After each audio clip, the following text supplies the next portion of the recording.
Влад фон Карштейн, величайший вампир в истории Warhammer Fantasy. Но мало кто знает, что даже у этого воплощения тьмы была мечта, которой, увы, не суждено было сбыться в официальном лоре. Но сегодня мы перепишем историю. Влад всегда отличался от своих сородичей. Пока другие жаждали лишь кровь и тотальное разрушение, владыка Сильвании мечтал о признании. Он не хотел уничтожать империю, он хотел стать ее истинным отцом. Ни один смертный император, даже под взором Сигмара, не обладает тем опытом и мощью, которая есть у Влада. Для него люди не просто пища, а верные подданные, которых он готов вести к небывалым вершинам. Представьте, люди для нашего упыря, как гноблеры для огров. Маленькие, слабые, но разве пузаны выживут без своих зеленых детишек? К сожалению, стоя у самых врат Альдорфа, Влад пал из-за предательства. Но сегодня я исправлю ошибки прошлого и заставлю старика фон Карштейна плакать кровавыми слезами счастья. Но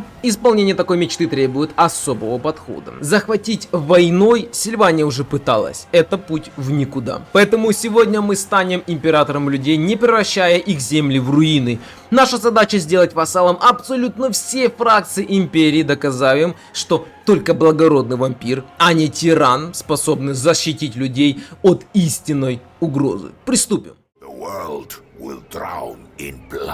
Старт нашего пути начинается в тенистых лесах Сильвании, у подножия величественного замка Дракенгоф. Пока Карл Франц в Альдорфе полирует свой молот, Влад фон Карштейн уже вовсю точит клыки, но прежде чем мы пойдем обниматься с людьми, нам нужно прибраться в собственных землях. Нашим первым препятствием стал Темпельгоф, еще один вампирский род, который почему-то решил, что он тоже имеет право на Сильванию. Первый бой прошел как по маслу, хотя женушку Влада Изабеллу немного потрепали. Но вампиры любят грязные делишки делать. Ну вы знаете, о чем я. Мальчик, водочки нам принеси.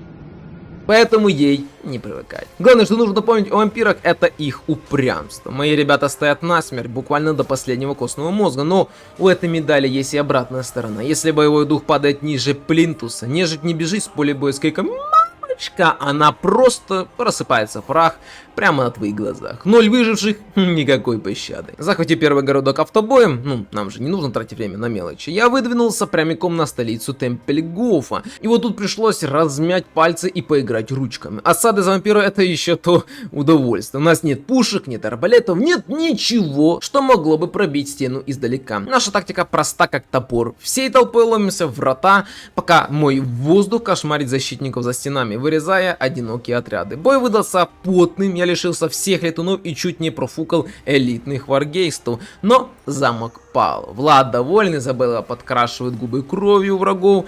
Идем дальше. Осталось добить 2 города. Первый можно было бы забрать автобоем, но искусственный интеллект в этой игре почему-то не очень любит моих вампиров-полукровок и постоянно пытается их слить, поэтому снова ручное управление. Против других вампиров воевать одно удовольствие. Стоит чуть-чуть просадить им мораль, как их армия начинает гореть ярче, чем мои надежды на отпуск. Пару чарджей в тыл, и враг превращается в кучку пепла. Но прежде чем поставить точку в этой войне, давайте глянем на важную механику. Поцелуи крови. Это наша главная валюта, которую мы получаем за вассалов и головы вражеских лордов. Эти поцелуи мы инвестируем в древние рода. Ну то, что род, древесный род. Короче, я первым делом выбрал Некрарха. Почему? Потому что нам нужны знания. Бафы на скорость исследования — это база, без которой наша фракция развалится, не успев родиться. На 4-м ходу я обнаружил вопиющую несправедливость. У меня, оказывается, подписан договоры о ненападении со всеми соседними упырями. Ну уж нет, подумал я, и тут же расторгнул все согласия.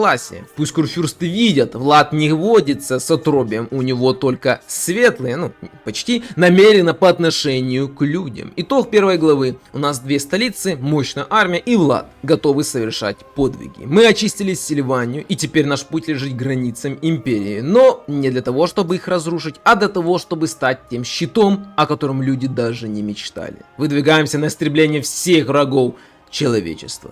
Глава 2. Мир требует жертв. Первым серьезным врагом на пути нашего гуманного соединения стал Ажах, местник. Это зеленое ничтожество совершило фатальную ошибку. Я подловил его армию на марш-броске, прямо на землях людей. Автобой щелкнул орков как семечи. И казалось бы, вот он, момент триумфа. Я убил монстра на чужой территории, люди должны аплодировать стоя, но нет. Эстермарк почему-то не оценил, что по их грядкам топчутся тысячи мертвецов, и знатно на меня обиделся. Я быстро понял, что договориться по-хорошему с ними уже не выйдет, а раз так, значит Эстермарк станет той самой сакральной жертвой во благо большинства. Извини, дружище, но твой город теперь мой. Беззащитное поселение пало без единого вздоха, а мы официально открыли счет принудительного просвещения имперцев. Но стоило мне закончить ход, как из тумана вынырнул переверт. И сначала подумал, что у меня галлюцинация от недостатка свежей крови, но нет. Это был истинный облик этого синего трикстера Дзинча. Что ж, вот он, мой шанс показать людям,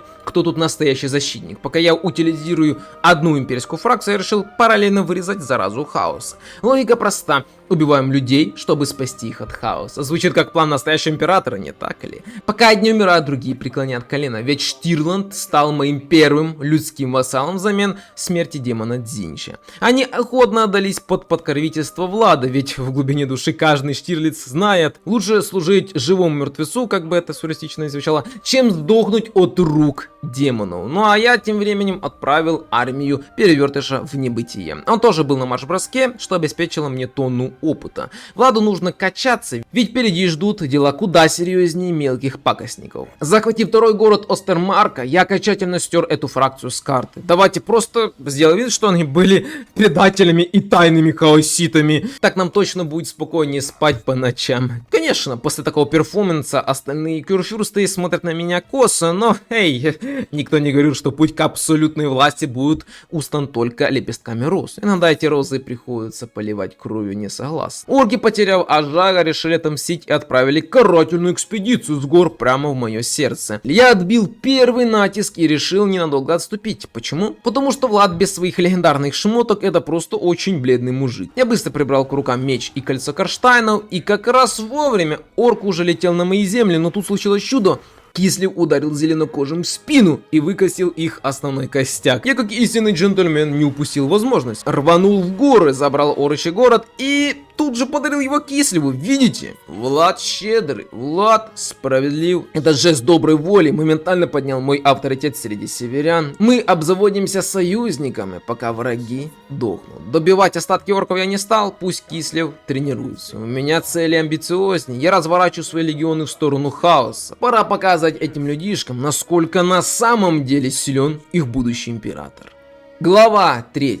Дерево и медведь. Только моя вампирская нога ступила на северные земли, как я тут же заприметил убегающего имперца. Влад сразу смекнул, вот он, звездный час для пиара. Я предложил бедолаге сделку, от которой невозможно отказаться. Вассалитет в обмен на защиту от диких племен Норски. И вуаля, в моей копилке уже второй имперский вассал. Шаг за шагом трон Альдорфа становится все ближе. А моя совесть, ну, она хотя бы пытается казаться чистой. Но перед тем, как идти калашматить хаос, я решил, что пора выбить дурь из дричи. Да, это злое полено воюет с эльфами, а не с людьми, но ее земли торчат у меня на пути, как заноза в пятке, поэтому древесный вопрос пришлось решать радикально. Поначалу ее поселения падали как домино, одно за другим. В это же время перевертыш снова приполз ко мне с предложением о мире. Бедный Дзинчит никак не поймет. Он говорит с будущим светом империи. Само его существование противно эстетике Влада, так что слугу перемен ждет только смерть. Такая же, как и любого врага человечества. Захватив ближние земли Дричи, я с удивлением обнаружил, что эта ветвистая дама умудрилась пустить корни глубоко в землях хаоса. С одной стороны, жаль, могла бы стать моим союзником. С другой, я вовремя заметил, что война с деревянным дико нравится всем курфюрстам. Так что выбор очевиден. Пилим полено до победного. Но стоило мне подойти к реальным владениям Дричи, как из кустов выпрыгнули две огромные армии. В честном бою они бы стерли Влада в порошок. Поэтому пришлось включать режим дипломата. После всех моих подарков и знаков внимания, Кизель наконец-то сдался и признал меня своим господином. Да, они не часть империи, но Влад явно не против иметь под боком суровых северных мужиков. Это всяко лучше, чем возиться с ворчливыми гномами. Вместе с Катериной мы начали аккуратную осаду, но Дричья, почему неладное, забилась поглубже в свои леса. Стоило мне высунуть нос, как она тут же бросилась в атаку всей армией. Я припробовал кучу тактик, но итог был один: Влада множили на 0. И тогда родился гениальный план. Я просто затаился у города, а потом резко прыгнул на соседнее поселение с Каюном. Зачем мне вонючий город крыс? Все просто. Рядом с ним я обнаружил настоящую сокровищницу. Горы трупов после грандиозных битв. А вы же помните главную фишку вампиров? Мы можем поднимать мертвецов прямо из этих братских могил. Один клик, и я призываю кучу элитных мертвецов. Только посмотрите на эти бесконечные запасы войск. Если бы Влад мог плакать, он бы зарыдал кровью. Этот ход конем обеспечил нам на 31-м ходу такую армию, пробить которую не под силу даже богам. С этим легионом я окончательно выбил Дричу из ее земель и зачистил все крысиные норы в округе. Теперь здесь пролегает наша оборонительная линия. Мы готовы. Пусть хаос приходит и ждет истинный император человечества. Глава 4. Дипломатия кнута и пряника. Пока мои верные упыри догрызали остатки сопротивления Дричи, я решил, что пора переходить к активной фазе объединения империи. Но, как всегда, нашелся тот, кто портит всю малину. Речь о Ташбекек, короче. Мало того, что их название, ну, вот такое вот, так они еще и категорически отказывались признавать во мне своего спасителя.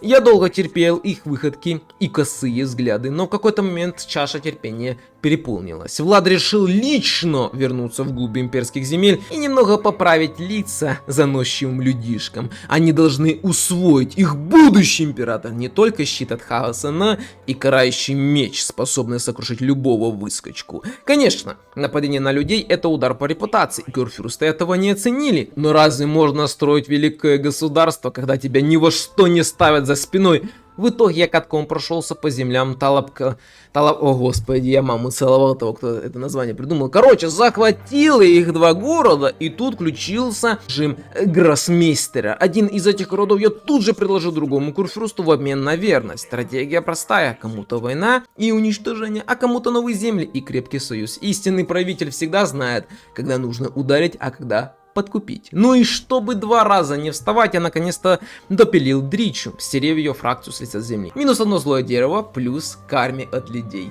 Но настоящая драма разыгралась у столицы Да простите меня, Сигмара, зачем я это название всегда вообще пишу? Только я занес меч над их последним оплотом, как Карл Франц, этот хитрый лис, взял и конфедерировал бедолагу под свое крыло. Я на секунду замер, ведь мечта Влада была на грани краха. Я стою на землях Карла, отношения летят в бездну, пахнет большой войной, но я решил рискнуть и предложил Францу сделку века. Я возвращаю ему только что захваченный город, а он становится моим вассалом. И знаете, что он согласился? Карл, лорд номер 1 в этом мире, признал власть Влада за какой-то захудалый городишек. Это была победа, сравнима с захватом всего Альдорфа. Казалось бы, полдела сделано, но впереди еще много работы. На тот момент мне служило только 2/3 империи, а 3 фракции все еще воротили нос. Я надеялся, что после успеха с Карлом остальные потянутся сами, но Мидленд оказался крепким орешком. Как я не пытался договориться, все мимо. Пришлось снова обнажать клинки, да, без насилия в этом мире не обойтись. Благо под боком был мой новый друг Карл. Стоило мне объявить войну Мидленду, как Франц тут же вцепился соседу в горло, захватив земли быстрее, чем я успел подводить войско. Видимо, он только ждал повода, чтобы избавиться от конкурентов. Я решил не мешать Карлу входить во вкус братоубийства, но чтобы не быть окончательным тираном, включил режим щедрого дедушки. Я начал буквально заваливать остальные имперские фракции золотом. Пусть знают, что Влад не только сильный и суровый, но и невероятно богатый. Чтобы закрепить успех, я объявил войну ограм по соседству. Моя логика проста: абсолютно каждый сантиметр имперской земли должен принадлежать либо мне, либо моим слугам. Пузаны не продержались и 3 ходов. Мои союзники зажали их с 2 сторон и просто стерли в порошок. В моих руках сосредоточилась колоссальная мощь. Почти вся империя уже преклонила колено. Оставалось сделать всего 1 рывок, и мечта станет реальностью, но в этот момент небо потемнело. Архаон навеки избранный, объявил мне войну. И вот теперь для императора человечества начинается настоящее испытание. Хаос пришел, и он не будет вести переговоры. Глава 5.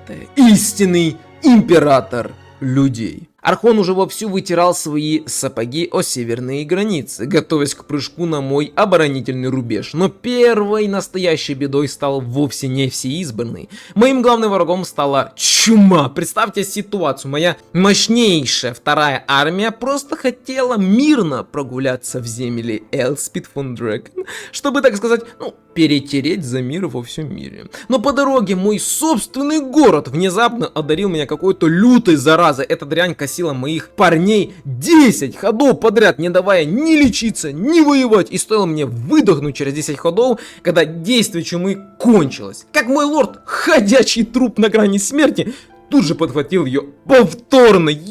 Макарек, у меня знатно подгорело, ведь без этого кулака фронт против хаоса превращался в очень тонкую и хрупкую линию. Короче, в итоге я его просто убил. Жалко добряка. Забавно, кстати, наблюдать за Карлом. Даже будучи моим вассалом, этот бывший император смотрит на Влада с такой жгучей ненавистью, что можно воду кипятить. Это так умиляет. Но отвлекаться на обидки Франция некогда. Хаос уже стучит в двери. Чтобы бой с самим Архавоном прошел хоть в каких-то ровных условиях, я решил сначала зачистить свиту. Первым под горячую руку попал Азазель. Эта слонишистская подстилка долго не продержалась против моих верных упырей, но это была лишь разминка перед главным блюдом. Архавон показался на горизонте, и он явно сюда пришел не за автографами, он пришел забирать все себе. Мы долго танцевали с ним на тактической карте, пытаясь подловить друг друга на ошибки, и вот этот миг настал. Главный бой всей компании. Достойное поражение. Бодро репортирует мне автобой. Против меня 4 легендарных лорда и 3 полных стейка отборных хаоситов.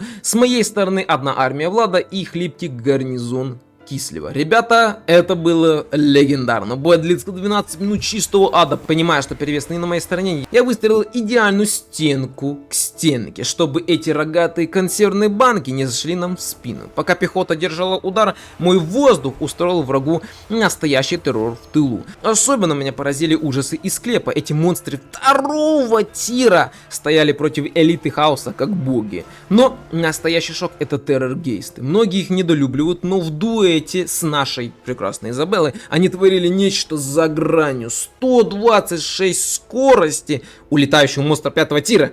Да они просто не оставляли шансов никому. Хорн точно бы остался доволен этой бойней. Благодаря бешеной регенерации я потерял всего один отряд варгейстов и одну героиню-вампиршу, которую, кажется, случайно затоптал какой-то заблудший хранит. Победа практически без потерь. Архон пал на колени, что-то там лепеча о пощаде и мире, но мне плевать на обещания рабов темных богов. Я спокойно добил остатки неделимого хаоса и перешел к финальному аккорду своей мечты. Сразу после этой эпичной победы я решил пойти ва-банк. Предложил Элспид мою родненькую Сильванию в обмен на вассалитет. Да, людишка недостойны владеть этой священной землей, но ради объединения империи Влад готов даже на такие жертвы. Видимо, увидев, как я раскатал Архона, властелительница смерти решила, что быть моей слугой — это самая безопасная стратегия. Оставалась последняя заноза — Маринбург. Бедолаги были на грани. Их вовсю грызли Норска, который в последних обновлениях просто рвет карту в клочья. Ни Бретония, ни эльфы им не помогли, а без поддержки Карла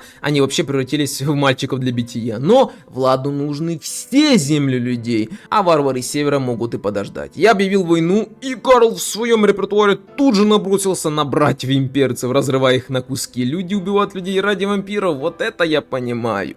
Канон. Пока я кошмарил Норску на севере, показывая всем, что под крылом Влада они в безопасности, Карл добил Маринбург, и на этом была поставлена жирная кровавая точка. Все земли империи принадлежат Владу. Каждая фракция людей, включая Кислев, мои верные слуги. Быстрая кампания выполнена, и Влад Фотконштейн наконец-то может спать спокойно. Его мечта сбылась. Перед вами истинный император людей. Цените свои мечты, хаоситы, и пусть боги дадут вам сил. Удачи!